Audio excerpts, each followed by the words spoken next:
하나님 나를 드립니다 라는 제목으로 함께하는 말씀을 나누겠습니다. 우리 지난주 예설로 레위기 8장을 함께 살펴보고 있습니다. 레위기 8장은 제사장의 위임식입니다.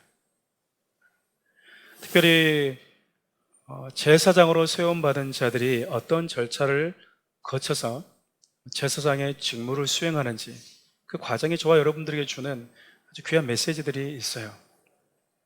물론 구약에는 하나님께서 선택한 레위 지파, 하나님이 지명하여 선택한 아론의 자손이 제사장 직무를 감당했지만, 이제 예수 그리스도의 십자가를 경험한 저와 여러분 모두를 하나님은 이 시대에 왕같은 제사장으로 부르셨다라고 했습니다. 제사장으로 부름받은 자들이 반드시 거쳐야 될 절차가 몇 가지 있다라고 이야기했어요. 기억이 나시나요? 첫 번째가 반드시 물로 씻어야 된다.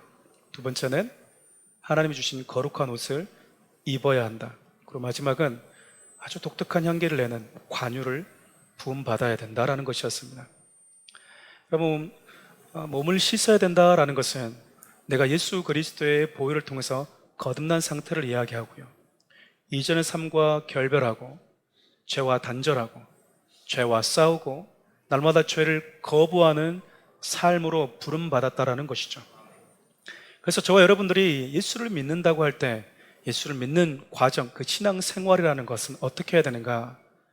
예수 그리스도의 보혈을 지난 모든 자들은요, 이전의 삶으로 돌아가는 것이 아니라 이전의 삶으로 나를 여전히 잡아당기려고 하는 죄를 거절하는 삶, 피 흘리기까지 죄와 싸우는 삶을 살아야 된다는 거죠. 두 번째, 거룩한 옷을 입어라고 이야기하는데, 거룩한 옷, 구별된 옷입니다. 이제는 너 자신을 위해 사는 것이 아니라 나를 위한 의복, 나를 위한 삶으로 하나님은 초대하고 있다는 사실이죠. 특별히 제사장이 입은 옷, 가슴에 흉패에는 12개의 보석이 박혀져 있었습니다. 12지파 이름이 새겨져 있었죠.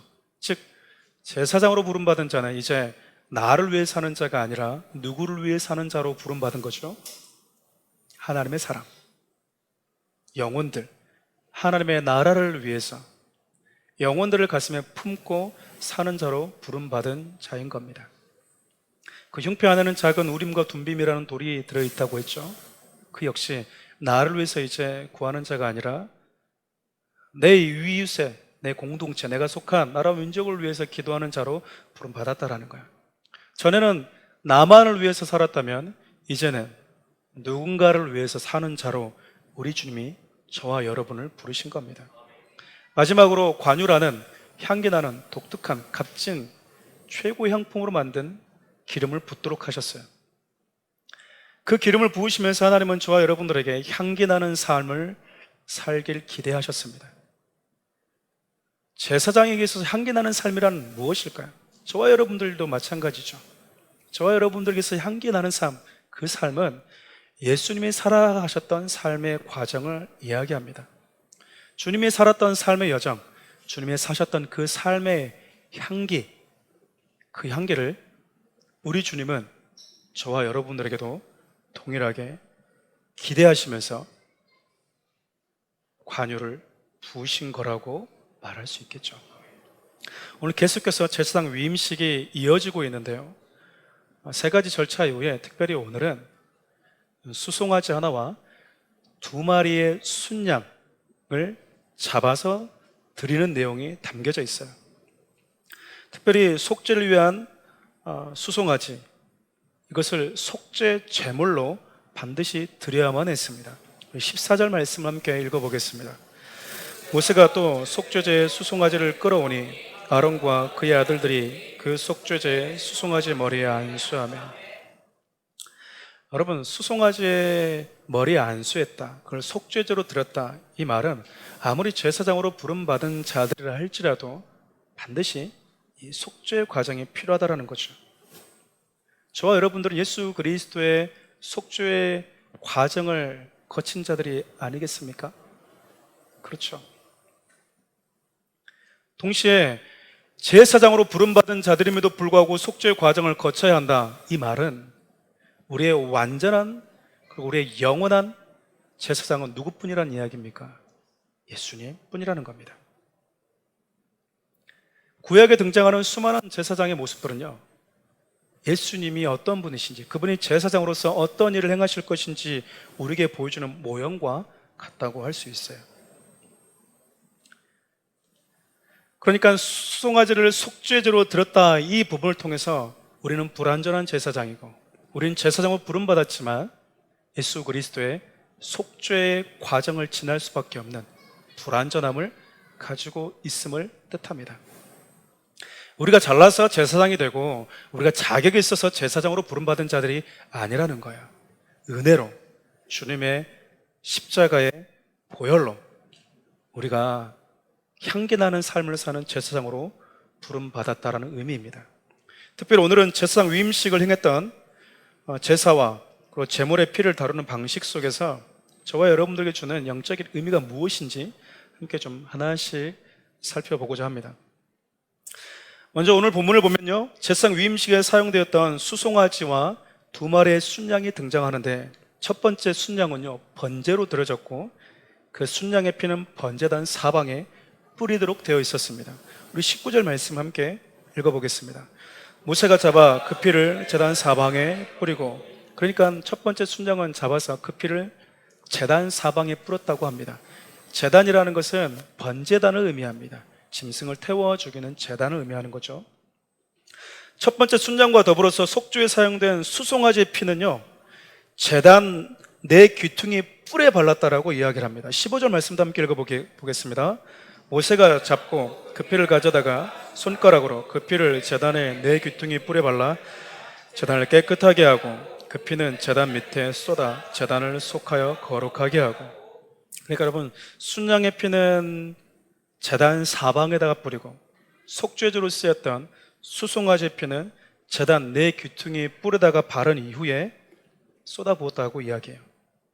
이 의미가 무엇인지 성경이 우리에게 알려주고 있는데, 그것은 제단을 깨끗하게 하기 위함이었어요. 우리의 삶을 깨끗하게 하는 피는 우리를 속죄하고 우리를 위해 모든 것 내어주신 예수님의 보혈뿐이라는 것을 우리에게 말하고 있죠. 내 귀퉁이에다가 이 순양의 피를 바르고 남은 피는 모두 다 뭐 하기로 했습니까? 제단 아래다가 쏟도록 되어 있었어요.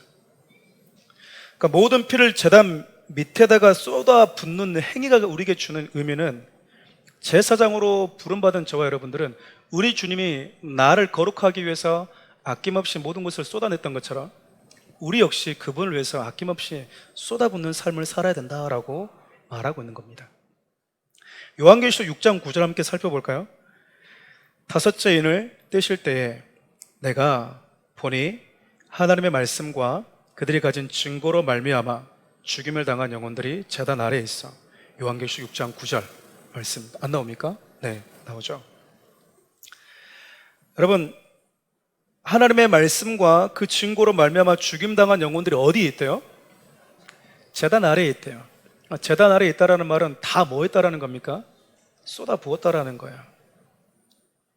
예수님의 그 사랑과 헌신과 생명을 아낌없이 쏟아 부었던 것처럼 그분을 위해서 아낌없이 쏟아 부었던 자들이 제단 아래에 있다고 성경 우리에게 이야기하고 있는 겁니다.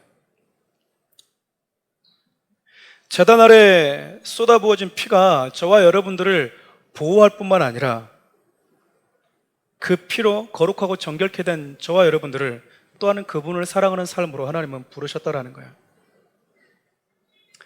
여러분, 이 은혜를 받아서 왕같은 제사장으로 부름받은 자들은 자신을 온전한 산 제물로 하나님께 드려야 돼요. 그 대표적으로 그렇게 살았던 인물이 바로 바울이었습니다. 우리 빌립보서 2장 17절 공동 번역으로 함께 읽어볼까요? 여러분이 바치는 믿음의 제사와 제물을 위해서라면 나는 그 위에 내 피라도 쏟아 부을 것이며 그것을 나는 기뻐할 것입니다. 아니, 여러분과 함께 기뻐할 것입니다. 바울은 자신의 생명을 자기를 위해 쏟아붓는 것이 아니라 예수 그리스도와 영혼들, 자기에게 맡겨진 영혼들을 위해서 기꺼이 쏟아붓겠다. 그리고 그 쏟아붓는 삶을 기쁨으로 여기겠다라고 이야기합니다.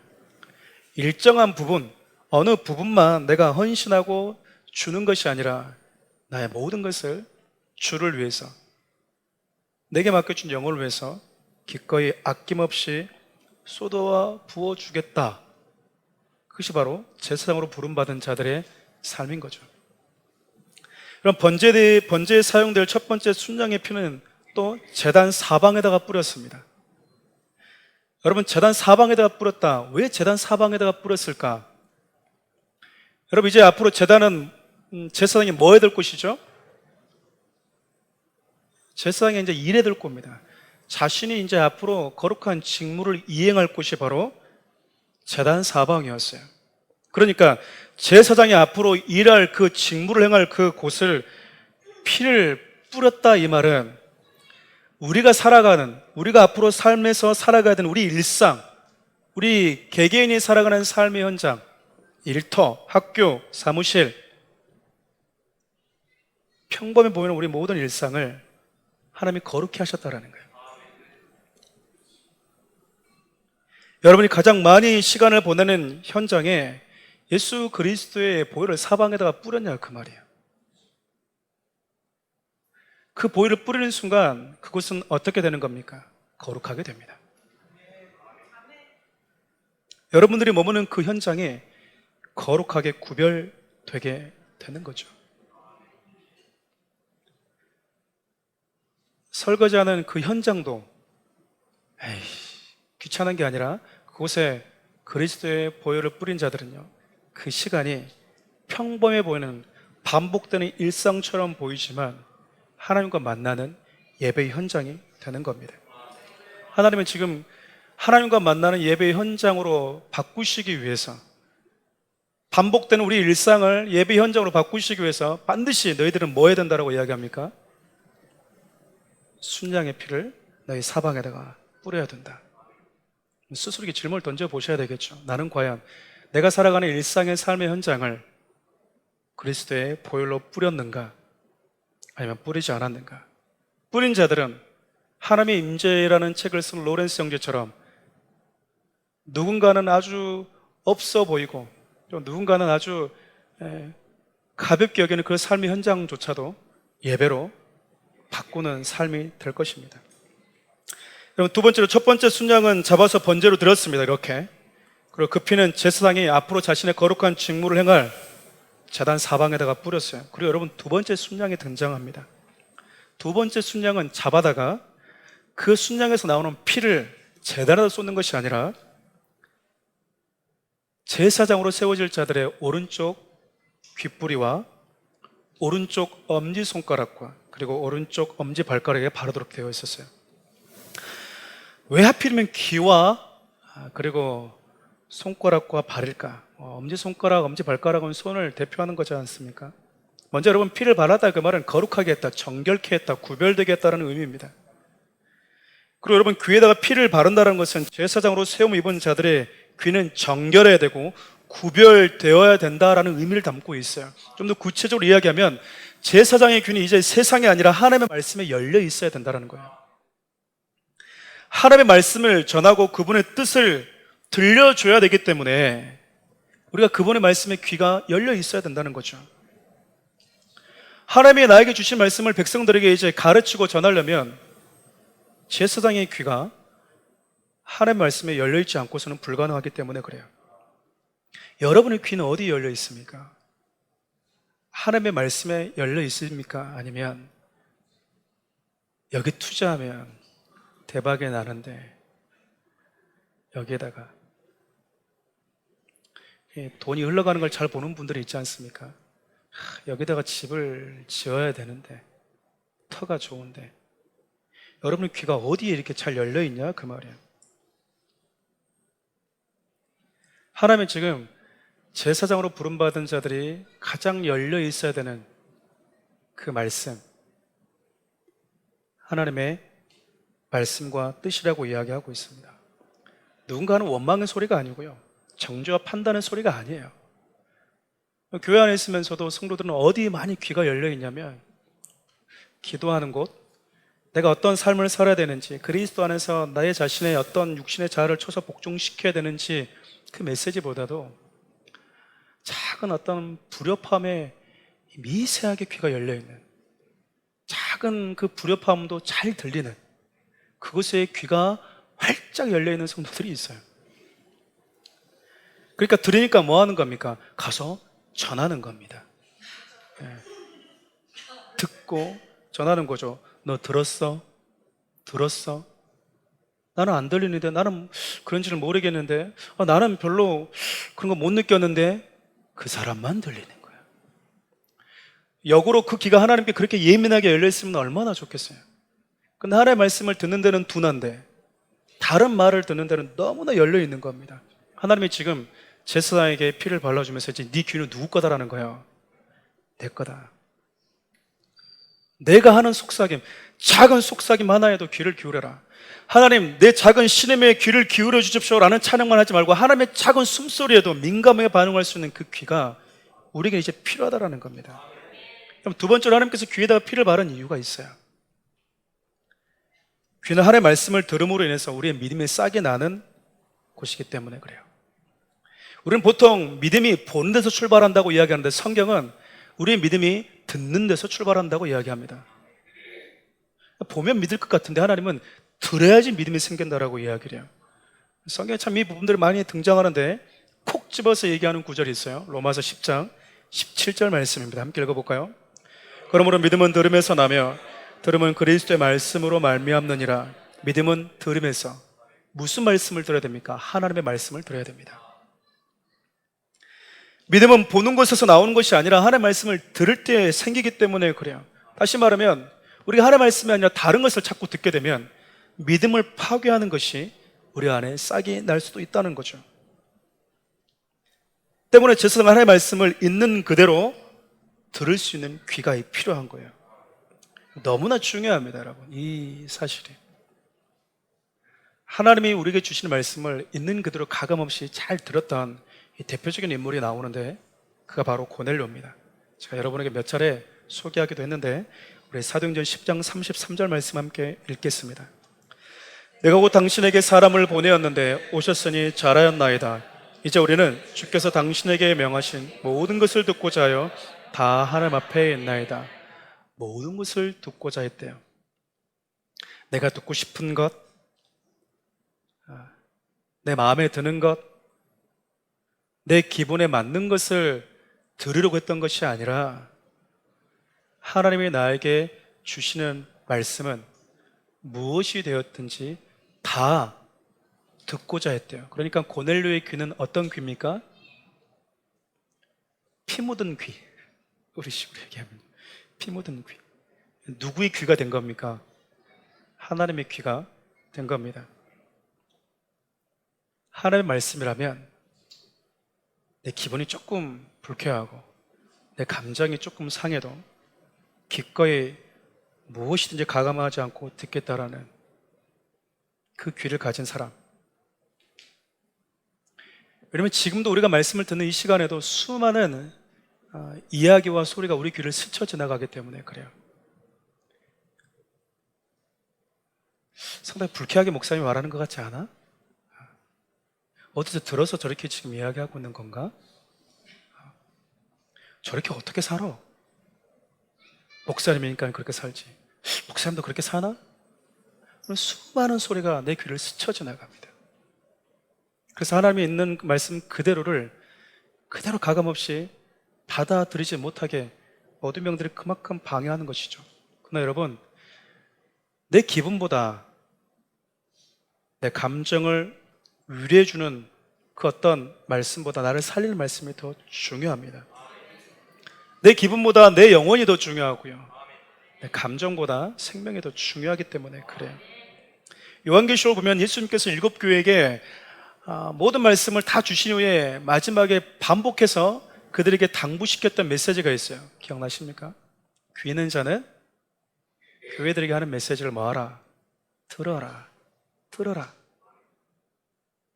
귀가 있다면 내가 너희들에게 준 메시지가 왜 예수님이 이 말씀을 나에게 주었는지, 이 말씀 속에 담겨지는 하나님의 뜻과 의도와 사랑은 무엇인지 들을 것이다 그 말이에요.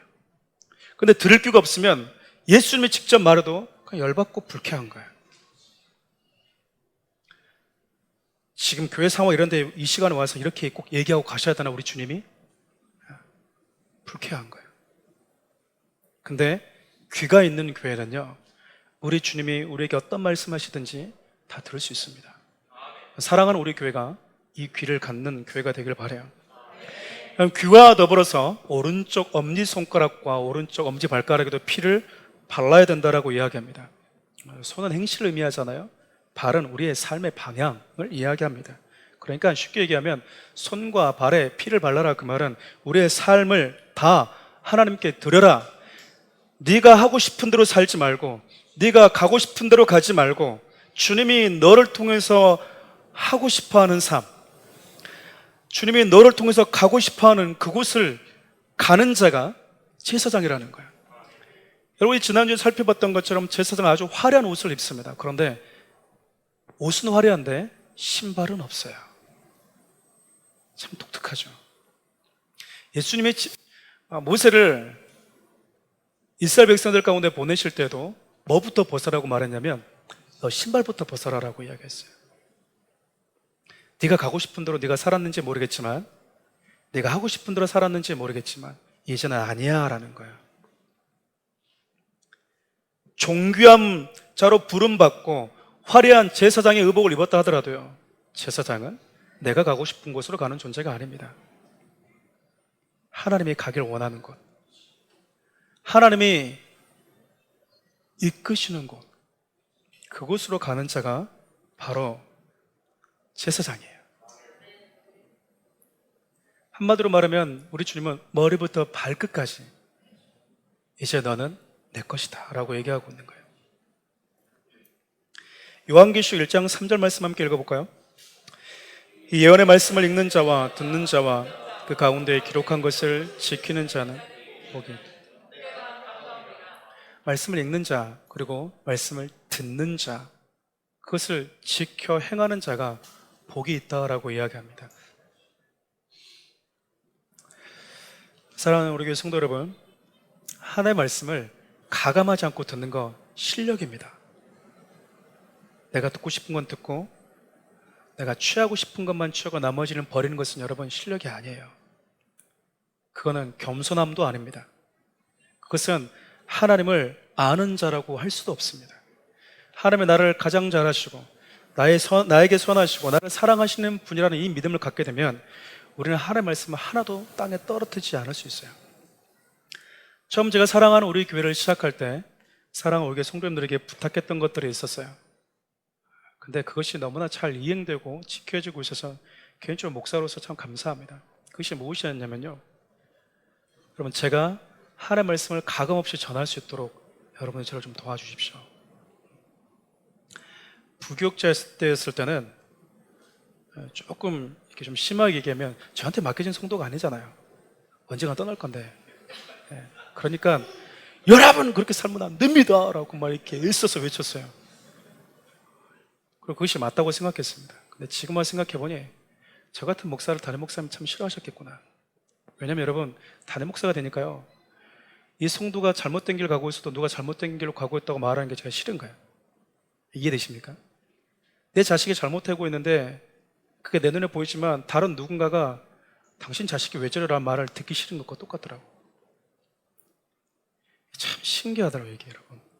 그러다 보니까 기도는 하는 거예요. 근데 여러분, 말할 때 내 안에 사랑과 이 영혼을 향한 따뜻함은 가졌는데 부교육자 때처럼 당당하지가 못한 거예요. 제가 교회를 떠날까라는 것엔 두려움이 아니라 소중하다, 아깝다라는 생각이 드니까 더 그랬던 것 같아요. 그래서 여러분들에게 제가 꼭 그 부분을 부탁드렸습니다.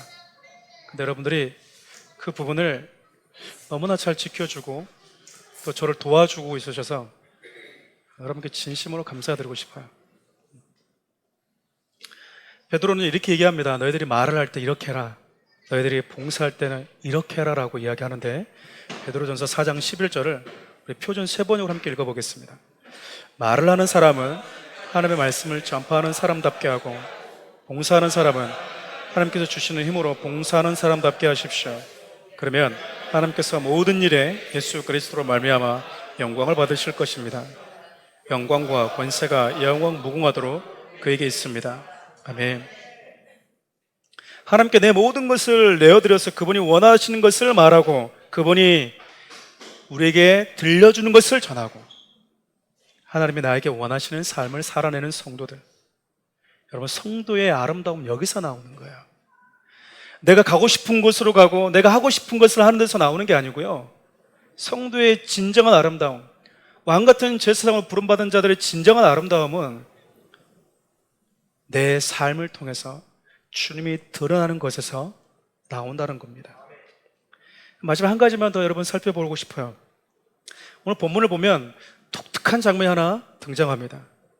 그것이 무엇이냐면 두 번째로 드려진 순양의 기름과 내장과 간과 콩팥을 오른쪽 뒷다리와 함께 흔들어서 드린다는 표현이에요.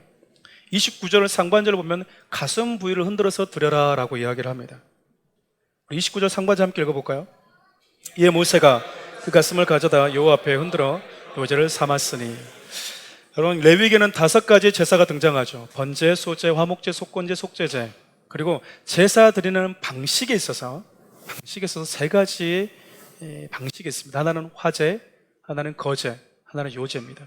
화제는 말 그대로 불로 태우는 것이고 거제는 이렇게 높이 드는 겁니다. 그리고 요제는 제물을 흔드는 겁니다. 제물을 들고 있는 하나님께 드리기 전에 드리려고 하는 이 예배자의 손에 들려진 이 제물을 제승이 함께 들어서 흔드는 것이죠. 왜 흔들까요? 이거 누구 겁니다 라는 거예요. 이거는 하나님 겁니다. 특별히 하나님이 전부도 흔들어 드렸지만 가슴도 흔들어서 드리도록 했어요. 마태복음 22장 37절에서 38절 보면 이 부분이 조금 이해가 되지 않을까 싶어요. 함께 읽을까요? 예수님께 이르시되 내 마음을 다하고 목숨을 다하고 뜻을 다하여 주 너희 하나님을 사랑하라 하셨으니 이것이 크고 첫째 되는 계명이요 하나님을 향한 전적인 헌신과 더불어서 내 뜻과 정성과 마음을 다해서 흔들어서 하나님께 드리는 겁니다. 다시 말하면 하나님 제 마음입니다. 하나님 나를 드립니다 이 말이라고요. 특별히 가슴 부위를 흔들어서 드린 다음에 이것은 제사장의 목, 모세의 몫으로 되어 있었어요. 그 말은 흔들어서 드린 이후에 하나님이 네 마음을 받으셨다라고 하는 메시지 때문에 그랬습니다. 남부 아프리카의 부족들의 영혼과 또 나라를 위해서 헌신하면서 살았던 개척 선교사였던, 우리에겐 조금 낯설 수 있지만 바비 모펫이라는 선교사님의 어릴 적 일화, 이거 한 가지 소개하고 말씀을 맺으려고 합니다. 바비 모펫이라는 이 선교사님이 어렸을 때 있었던 일이에요. 그러니까 스코틀랜드 작은 교회에서 그 교회를 다녔었는데 그게 목사님이 목회하던 그 교회에서 운영위원회로부터 사임 요청을 받습니다. 사랑하는 우리 교회도 운영위원회가 있는데 사임 요청을 받아요. 그만 우리 교회 좀 있어 주셨으면 좋겠습니다. 나갔으면 좋겠습니다. 이렇게 사임 요청을 받아요. 여러 가지 이유가 있었죠. 교회가 부흥이 안 됐고요. 세례식도 한 번도 거행되지 않았고, 그 말은 회심자가 한 명도 없었다는 이야기입니다. 열매가 없는 거죠, 사역에. 그리고 기억에 남는 설교도 한 편, 두 편밖에 없었어요. 그나마 그 기억에 남는 그 한 편도 이 마비 모펫이라는 이 선교사님이 이 간증에 나오는 이때 한 것이었습니다. 그날 목사님이 참 괜찮은 설교를 했는데 그날 이 사건이 벌어졌는데 어떤 사건이었냐면 이제 주일 예배 때 우리가 헌금 바구니를 돌리잖아요. 근데 이 아이에게는 돈이 없었어요.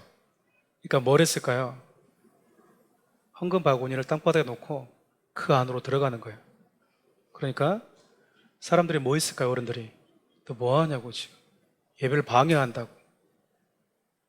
그래서 네 지금 예배 경건한 예배 시간에 헌금 바구니 들어가고 이놈 자식 예배 방해하고 뭐 하는 거야? 이렇게 얘기했는데 바비 모펫이 이렇게 얘기를 해요. 하나님께 드릴 게 없어서 나를 드리고 싶어서요. 이게 가벼운 에피소드로 끝났고 성도들의 기억 속에는 잊혀졌습니다. 그런데 이 바비 모펫은요, 이걸 기억했어요. 성장하면서도 그의 마음속에 어떤 마음이 사라지지 않았냐면 나는 누구에게 드려진 사람이다. 나는 하나님께 드린 사람이야. 나는 이래봬도 헌금 바구니에 들어갔다 나온 사람이야. 예. 그걸 기억하고 있는 거예요. 헌금 바구니에 한 번 들어갔다가 나왔는데 이 아이는 나는 하나님의 사람이야. 나는 하나님께 이미 드려졌어. 하나님이 그 작은 아이의 헌신과 그 마음의 예배를 받으셨죠. 그 아이가 그곳에 들어가면서 그렇게 고백한 거죠. 하나님, 나를 드립니다. 나를 드립니다. 하나님이 그 인생을 통해서 난 아프리카의 많은 부족들과 나라를 살렸습니다. 사랑하는 우리 성도 여러분, 하나님께 무엇을 드리고 싶으십니까? 물질, 시간, 여러분의 수고, 여러분의 땀과 헌신, 봉사. 하나님은 여러분을 원하십니다. 하나님께 하나님, 나를 드립니다. 누가 이 고백을 할 수 있을까요? 제단 아래서 나를 속죄하기 위해서 아낌없이 모든 것을 쏟아부어 주신 그분을 눈앞에서 생생하게 본 자만이 이 고백을 할 수 있는 거예요.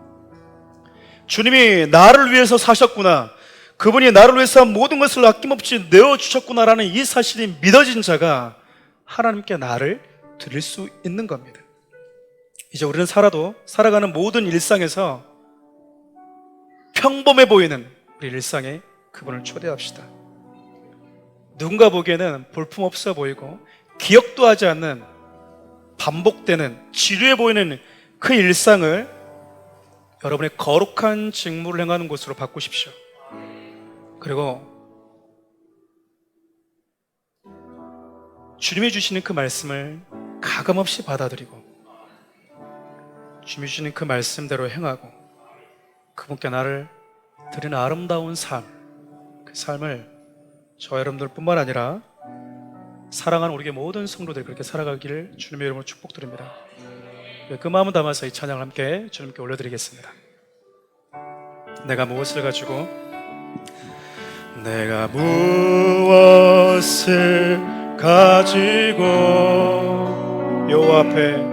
여호와 앞에 나아가며 높으신 하나님께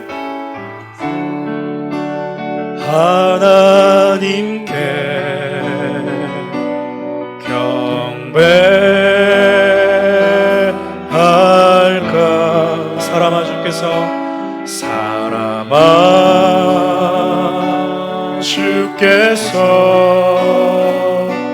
선한 것을 보이셨나니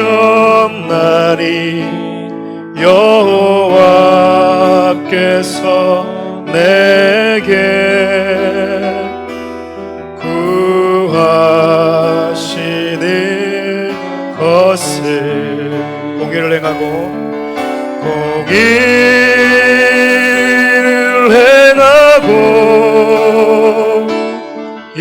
인자를 사랑하며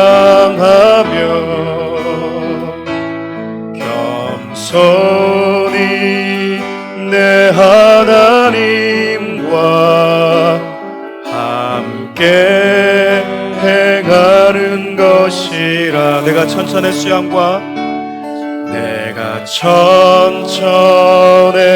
수양과 헌제를 주께 드릴까?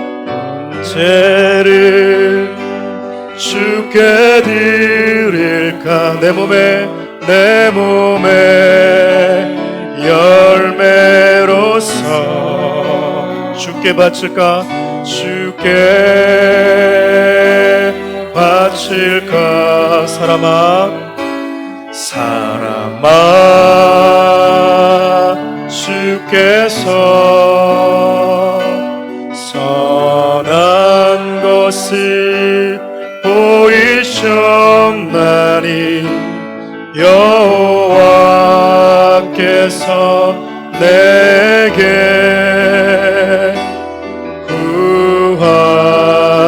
구하시는 것을 공의를 행하고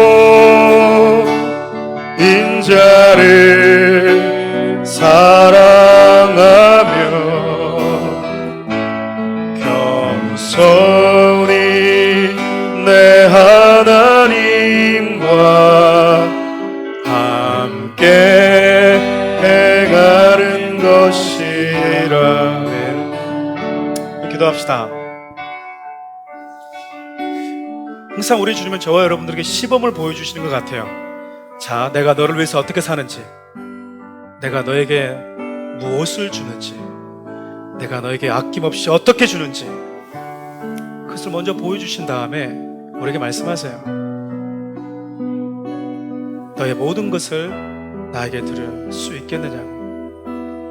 하나님, 내 작은 신임에도 귀를 기울여 주십시오. 이 기도도 중요하지만 우리 주님의 작은 눈빛과 작은 숨소리도 반응할 수 있는 자가 되게 되도록 함께 기도합시다. 하나, 우리의 귀가, 우리의 손과 우리의 발이 주님이 이끌어 가신 현장으로 주님이 들려주시는 말씀에 귀를 기울이는 내가 되고 우리가 되고 사랑하는 우리 교회의 공동체가 되게 되도록 함께 기도합시다. 그리고 여러분, 사랑하는 우리 교회 영상으로 예배드린 지체들, 또 여러 가지 개인적인 상황들로 힘들어하는 지체들이 있습니다. 하나님, 그들에게 위로해달라고, 그들의 마음을 지켜달라고 함께 기도합시다. 우리 주 이름 한번 부르고 기도합니다. 주여! 살계신 하나님, 하나님의 사람들입니다. 하나님의 사람들입니다. 주님이 주시는 귀한 은혜와 사랑과 하나님이 함께 하시는 그 은혜가 귀한 성도의 삶의 현장 가운데 가득하게 도와주십시오. 주님이 우리에게 아낌없이 모든 것을 쏟아 부어주시는 그 현장 앞에서 이제 내가 우리 주를 위해서 어떻게 살아야 되는지 우리가 제사장으로 부름받은 우리에게 보여주시고 가르쳐주신 그대로 이제는 살아가기를 원합니다. 내가 천천의 수양과 만만의 강수와 같은 기름을 드리는 것이 아니라 공의를 행하는 삶, 우리 주님이 이끌어가는 삶, 우리 주님이 들려주시는 그 말씀대로 몸부림치며 사는 삶, 주님과 함께하는 삶, 주님이 이끌어가시는 그곳으로 기꺼이 걸어가는 사람들 될 수 있도록 우리에게 은혜를 베풀어 주십시오. 사랑하는 귀한 성도들을 어디 있든지 하나님의 작은 눈빛과 작은 하나님의 하나님 뜻으로 하나님 반응하는 자들이 되게 도와주시고, 하나님 나를 드립니다, 주님께 내 모든 것을 드립니다 라는 그 믿음의 고백을 가지고 하나님을 향해 걸어가는 귀한 성도를 낼 수 있도록 우리 주님 지키시고 축복하여 주십시오. 하나님, 이들의 삶 현장 가운데 모든 아픔들과 상처들과 겪고 있는 많은 형편들, 어려운 가까이 점화될 사연들이 있습니다. 이들을 위로하여 주시고 이들의 마음을 하나님 붙들어 주시고 이들의 삶 가운데 하나님이 주시는 은혜가, 하나님이 주시는 사랑이 이들의 영혼을 덮어 주시옵소서. 머리부터 발끝까지 예수의 사람으로 살게 하여 주시고 주님의 존귀한 보혈을 덮어 주시옵소서. 그런 믿음의 삶을 기꺼이 살아내는 귀한 성도를 낼 수 있도록 우리 주님 도와주시옵소서.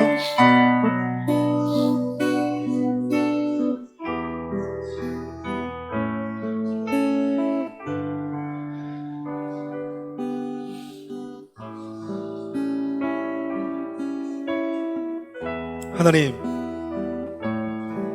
주님은 우리의 것입니다. 그리고 우리는 주님의 것입니다. 하나님은 내게 아낌없이 모든 것을 다 주셨습니다. 우리도 주님께 드립니다. 머리부터 발끝까지 주님의 볼을 덮어주셔서 구별된 자로 주님의 나를 손을 붙들고 이끌어 가시는 곳 어디든 기꺼이 걸어갈 수 있는 존귀한 하나님의 사람들이 되게 하여 주십시오. 하나님, 이들이 처해 있는 많은 어려움과 아픔과 상황들이 있습니다. 우리 주님, 이들의 영혼 깊은 곳에 찾아가 주셔서 위로하여 주시고 붙들어 주시고 이들의 삶에 일그러진 부분들을 회복시켜 주옵소서. 이들의 연약한 부분들을 고치시고 회복시켜 주옵소서. 우리를 위해서 모든 것 아낌없이 쏟아부어 주신 예수 그리스도의 은혜와 우리를 위해 사신 하나님의 은혜와 그 사랑을 깨닫고 살아갈 수 있도록, 그리고 이제 우리도 주를 위해 살아갈 수 있도록 결단하고 다짐할 수 있도록 도우시는 성령 하나님의 크신 은혜가, 하나님께 나를 드립니다라고 고백하는 귀한 성도들, 사랑하는 우리 교회 머리 위에 나라와 민족과 교회들 위해 함께 하시기를 간절히 축원하옵나이다. 아멘.